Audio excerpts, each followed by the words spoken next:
Bonjour, merci de nous accueillir dans ce bel endroit qui est du coup ta salle de vente. Ouais, bienvenue Arthur, merci à toi d'être venu. Ouais, ici, bienvenue à l'hôtel des ventes de Troyes. Voilà, c'est ce lieu absolument mystique, magnifique, dans lequel se déroulent les ventes aux enchères depuis plus de 60 ans maintenant. Mon métier, je suis dénicheur de trésors.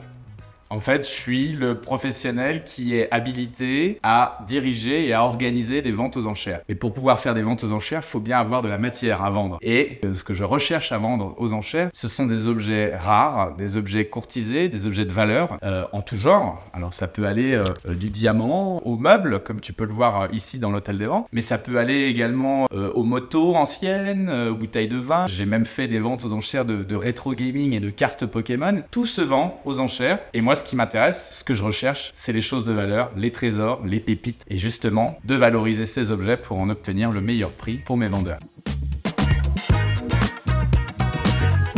Je pourrais faire le parallèle avec le médecin. Quand tu es malade, tu vas voir ton médecin. Tu t'amuses pas à faire ton autodiagnostic et à se dire « Ah bah tiens, là j'ai vu que j'ai ça comme symptôme, je dois avoir ça comme maladie, donc je vais acheter ça comme médicament. » T'en fais pas un professionnel de ton problème de santé. Je suis le professionnel de l'authentification et de la valorisation des biens. Donc, le profane doit avoir le réflexe de me solliciter. Si t'as pas le réflexe, là, écoute, je peux rien faire pour toi, mais moi, si ton objet, je te dis, tu vas le vendre 1000 € et il peut peut-être en valoir 10 fois plus. Ouais. Tu vas dire c'est une perte d'opportunité, c'est une perte de chance. C'est dommage. En tout cas, le principe de fonctionnement qui est méconnu, et tu as raison de me poser cette question parce qu'on imagine à tort que voilà, on achète pour revendre. Non, nous on n'est pas antiquaire, marchand. Ça c'est le boulot de cette profession-là qui, elle, achète pour revendre. Mais pour pouvoir revendre, il faut bien faire une marge, une plus-value. Donc le prix d'achat n'est pas le vrai prix de vente. Moi, mon but, c'est de justement valoriser les biens de mes clients vendeurs. C'est de leur dire, voilà, vous avez un objet qui est recherché, qui est convoité, il vaut entre tel prix et tel prix, on donne toujours une fourchette de prix, hein. On parle d'estimation de vente. Le mécanisme de la vente aux enchères va vous permettre d'obtenir le meilleur prix de votre bien parce que je suis le professionnel du marché de l'art et du marché des enchères. Je sais que votre bien, il va s'arracher et on en tirera le meilleur prix. Je serais curieux de savoir combien de Français se sont déjà rendus dans un hôtel des ventes. Mais voilà, si on parle de 5% de la population, je pense que c'est le maximum. Et justement, moi, le but du jeu, c'est d'essayer de montrer à tout le monde que voilà, un hôtel des ventes, c'est là, c'est dans toutes les villes de France, c'est ouvert au public, n'importe qui peut rentrer, peut venir voir, peut vendre en venant estimer ses objets et peut acheter en participant à toutes les ventes. Combien de fois j'entends mes clients me dire bah, c'est un bijou que je mets plus, il reste là au fond d'un tiroir à la maison. Venez nous voir, je vais vous dire très précisément combien il vaut. À 45 € du gramme, dans la tête des gens, ah ouais, un bracelet c'est vite 100 grammes, 150 grammes. Ça fait vite voilà, 3-4 000 € de valeur. Pas plus tard qu'il y a 3 jours, j'ai un client qui vide la maison de sa maman. Dans l'armoire, il a retrouvé un petit miroir de 15 cm, complètement insignifiant, en céramique. Il a regardé au dos, Juliette Derel. Bon, il a mis ça en vente sur le bon coin. Miroir de Juliette Derel en céramique. Il le mettait en vente à 60 €. Il a reçu dans les 5 minutes une offre à 500 €. Donc il s'est dit, oula, là attention, je fais peut-être une erreur. Je vais le montrer au commissaire-priseur. Il m'a donc sollicité. Effectivement, ce miroir vaut plutôt 1000 à 1500 €. Donc il a été alerté par le fait que l'acheteur sur le bon coin lui propose tout de suite une somme importante. Si l'acheteur lui avait dit ok je prends à 60, et ben le pauvre client se serait retrouvé lésé, il aurait vendu son miroir 60 € alors qu'en réalité il valait plutôt 1000 à 1500 €. T'as un sac Chanel à 2000 €, effectivement, tu fais attention, tu prends des précautions. Tout le monde n'a pas ce réflexe. Ça m'énerve parce que, en fait, déjà, je me dis que cette personne-là, elle n'est pas informée que j'existe, que c'est mon métier de pouvoir déjà la renseigner sur la valeur de son bien et de deux, de pouvoir lui vendre et lui vendre aux enchères, au plus offrant. Donc, ouais, on m'a déjà fait remonter des expériences malheureuses de personnes qui ont voulu vendre sur des marketplaces un peu concurrentes, les Vinted, les Le Bon Coin. T'expédies l'article et puis tu vois jamais l'argent. Donc, attention aux arnaques, attention à la sécurité des transactions, c'est pas garanti sur les marketplaces. Moi, je suis le tiers de confiance. C'est la sécurité des transactions et à la fin, l'argent te revient. L'objet, une fois qu'il est ciblé comme objet rare et convoité, on va le regarder d'un peu plus près. On va le prendre en main, on va l'observer, on va aller chercher, comme une enquête de police, un petit peu s'il y a des détails, des informations qui permettraient d'identifier l'auteur, une signature, une marque. On va chercher justement la matière de l'objet. La matière va nous permettre ensuite de nous aiguiller dans la valorisation de l'objet. Et ensuite, on va chercher à savoir si cet objet de telle matière, réalisé par tel artiste, où est sa cote.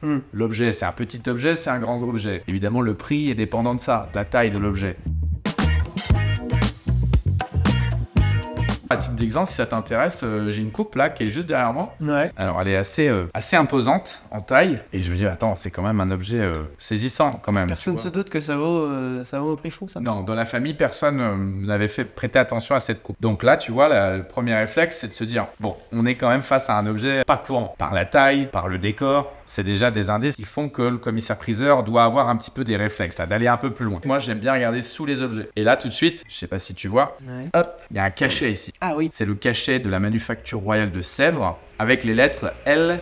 P pour Louis-Philippe, qui était le roi de France entre 1830 et 1848. Donc, tout de suite, moi j'ai eu le bon réflexe de dire, waouh, donc cet objet, c'est un objet qui a été créé à la Manufacture Royale de Porcelaine, à Sèvres, à côté de Paris, pour Louis-Philippe, pour le roi, en 1844. Tout est écrit là, mais c'est minime, il faut savoir déchiffrer. Incroyable, ouais. Je suis tombé sur la même coupe, le même modèle, qui est dans les collections du Metropolitan Museum de New York. Et en relisant la fiche du Metropolitan Museum, j'ai eu d'autres informations importantes. Le créateur de cette coupe, c'est un dénommé Monsieur Chenavard, qui a travaillé à la Manufacture de Sèvres. Donc, j'ai remonté un petit peu mon enquête de police et j'ai été chercher un peu ce que c'était que la coupe Chenavard. Et en effet, au musée de Sèvres, il y a dans les archives tout l'historique des coupes qui ont été créées par ce Chenavard, cet artiste de porcelaine, à Sèvres, pour Louis-Philippe. Donc, on est en train de rechercher actuellement avec mon experte pour qui cette coupe que je tiens dans mes mains, que j'ai découverte ici à côté de Troyes, Louis-Philippe, le roi, aurait passé la commande à la Manufacture de Sèvres. Pour qui était destiné ce cadeau d'état des royales.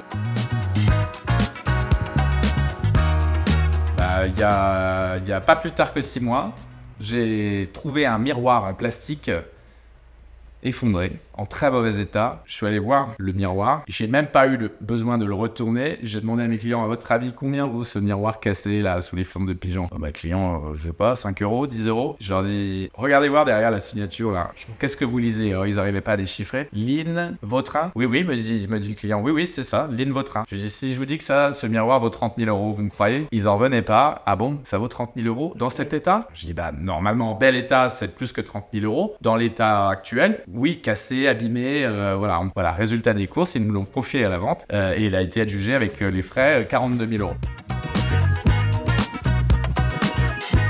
Ouais, bien sûr, le site web, en fait, il sert à prévenir les acheteurs potentiels que sera vendu dans 15 jours à l'hôtel des ventes de Troyes tel type d'objet. Voilà, en gros, venez à l'expo, venez voir l'objet, venez l'essayer, venez, vous asseoir dans le canapé, venez passer la montre autour de votre poignet.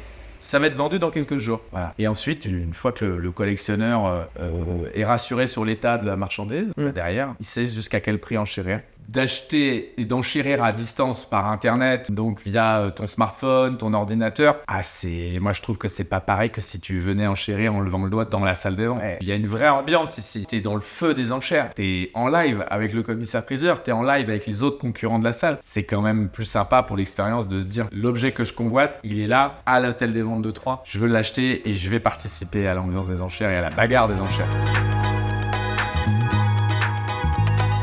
Ouais, c'est ça, exactement. Un curieux peut passer une tête pour voir, comment ça se passe une vente aux enchères. Ah oui, dis donc, il y a du monde, ça rassemble. Ah, et puis ils vendent en plus sur Internet. Ah oui, et puis il y a des enchères qui ont lieu physiquement depuis la salle des ventes et en duplex sur Internet sur les plateformes. Ah ouais, oula, et donc du coup là, ils viennent de vendre là le tableau 3 000 euros. Oula, faut peut-être que je me renseigne, moi. Ma grand-mère dans la maison de famille, là, elle a le même genre de tableau, ça aurait peut-être le coup de le faire estimer. Justement, c'est ça la vertu de la vente aux enchères, c'est qu'elle est publique et transparente. Voilà. Les choses sont vendues publiquement, tout le monde sait quel est le prix de vente de tel ou tel article qui passe sous le marteau. Donc ouais, il y a une ambiance hyper agréable, on reçoit beaucoup de monde, des curieux, des jeunes, des moins jeunes, des collectionneurs, des amoureux de l'objet, des professionnels aussi, il y a des marchands, il y a des gens qui viennent acheter pour derrière revendre.